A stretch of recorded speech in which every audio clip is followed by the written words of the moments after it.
যে এক ছেলে বলেছিল আমাদেরকে মেসেজ করে যে আমি একটা মেয়েকে খুব ভালোবাসি হুজুর, তাকে বিয়ে করতে চাই, এখন ওই মেয়ের বাসার লোকজন রাজি হচ্ছে না।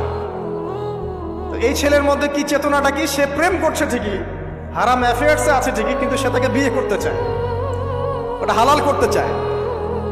আর এক ছেলে মেসেজ করছে, সে বলছে যে আমি এরকম জেনায় লিপ্ত ছিলাম, এখন আমি কি করব, আমি কি ওগুলো ছেড়ে দিয়ে ফিরে আসব, নাকি আমি ওই মেয়ের সাথেই যেন অব্যাহত রাখবো?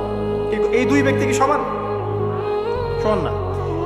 এটাই বোঝাচ্ছি আপনাদেরকে। দেখুন, 4 শ্রেণী মানুষের কথা নবীজি বলেছেন। এক শ্রেণী হচ্ছে সেই ব্যক্তি যে নিজে সুদ খায়। কারা কারা খাই? এবার হাত উঠান, কারা কারা খান? আলহামদুলিল্লাহ। দ্বিতীয় শ্রেণী যারা খায় না কিন্তু মানুষকে দেয়। আচ্ছা। 3 নাম্বার, খায়ও না দেয়ও না, খায়ও না দেয়ও না, সাক্ষী থাকে। 4 নাম্বার, খায়ও না দেয়ও না, সাক্ষীও থাকে না, লিখে রাখে। এবার লেখেন কারা কারা?